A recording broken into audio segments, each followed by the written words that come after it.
గోదావరిఖని పట్టణంలో యూట్యూబ్ కళాకారులు చేపట్టిన పోచమ్మ బోనాలు అందరినీ ఆకట్టుకున్నాయి. గోదావరిఖని మార్కండేయ కాలనీలోని శ్రీ లక్ష్మీ ఫంక్షన్ హాల్ నుండి నిర్వాహకులు కొమ్ము కుమార్ యాదవ్, అశోక్ వేముల సారథ్యంలో పోచమ్మ బోనాల జాతరను నిర్వహించగా ఈ బోనాల వేడుకలకు మేయర్ మహంకాళ స్వామి, మాజీ ఎమ్మెల్యే కొరకంటి చందర్, బీజేపీ నాయకులు కందుల సంధ్యారాణి, సోమారపు లావణ్యలు పాల్గొని బోనాల వేడుకలను ప్రారంభించారు. ఈ మేరకు యూట్యూబ్ కళాకారులు డీజే డప్పు చప్పులతో బోనాలతో కొనసాగుతూ వారి కళారూపాలతో డ్యాన్సులతో బోనాల జాతరకు ఊపులు తెచ్చారు. ఈ సందర్భంగా అతిథులు మాట్లాడుతూ గోదావరిఖని గడ్డ కళాకారుల అడ్డ అని అన్నారు. కళాకారులకు పుట్టినిల్లా గోదావరిఖని ప్రాంతం నిలుస్తుందని తెలిపారు. గోదావరిఖని ప్రాంతంలో ఇలా యూట్యూబ్ కళాకారులంతా కలిసి బోనాల జాతర చేయడం ఈ ప్రాంతానికి శోభాయమానంగా ఉందని అన్నారు.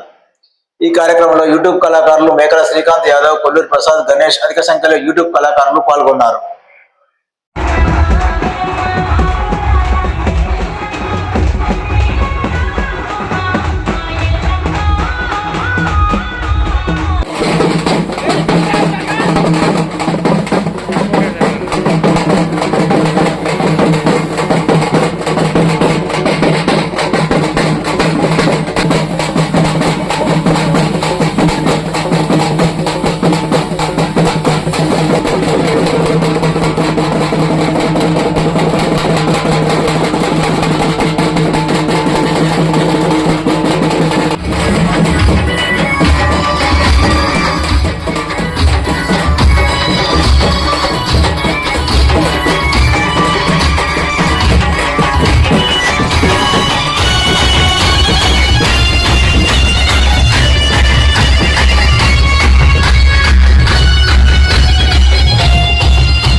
దేశవ్యాప్తంగా పేరు పొంది అవార్డులు పొందినటువంటి వాళ్ళు అనేక మంది ఉన్నటువంటి పారిశ్రామిక ప్రాంతంలో ఈరోజు బోనాల పండుగ సందర్భంగా మేము సైతం ఈ యొక్క తల్లి జీవనలు ఈ పారిశ్రామిక ప్రాంతానికి ఉండాలని, కళాకారులు అందరికీ కూడా ఆ అమ్మవారి జీవనంలో ఉండాలని ఒక మంచి గొప్ప ఆలోచన కొద్ది ఈరోజు బోనాల జాతర కార్యక్రమాన్ని నిర్వహిస్తున్నటువంటి కళాకారులందరికీ కూడా యూట్యూబ్ మరియు ఇతర రంగంలో ఉన్నటువంటి కళాకారులందరికీ కూడా ఈ సందర్భంగా హృదయపూర్వకంగా అభినందనలు.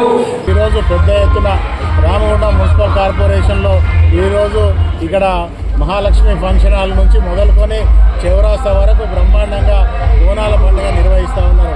ఈ బోనాల పండుగ అనేది అమ్మవారి ఆశీర్వాదంతో రామగుండం మున్సిపల్ ప్రాంత ప్రజలే కాకుండా తెలంగాణలో ఉన్న ప్రజలందరూ కూడా సుఖ సంతోషాలతోటి ఉండాలని, బ్రహ్మాండంగా వర్షాలు కురవాలని, ఈ ప్రాంతం అంతా సుభిక్షంగా ఉండాలని, ఈ ప్రాంత ప్రజలందరూ కూడా అన్ని రంగాలలో ముందుకు వెళ్ళే విధంగా ఆ అమ్మవారు ఆశీర్వాదం ఉండాలని చెప్పేసి ఈరోజు పెద్ద ఎత్తున అమ్మవారికి బోనం సమర్పించేందుకు యూట్యూబర్లందరూ కూడా ఇక్కడికి రావడం జరిగింది. వారందరికీ కూడా రామగుండం మున్సిపల్ కార్పొరేషన్ పక్షాన ప్రత్యేక శుభాకాంక్షలు, ధన్యవాదాలు తెలియజేస్తూ ఉన్నాం. మీరందరూ కూడా ఈ ప్రాంతమే కాకుండా తెలంగాణలో ఉన్న అన్ని ప్రాంతాలు కూడా అభివృద్ధి చెందేలా ప్రతి ఒక్కరు కూడా అమ్మవారిని కోరుకోవాలని చెప్పేసి కోరుకుంటూ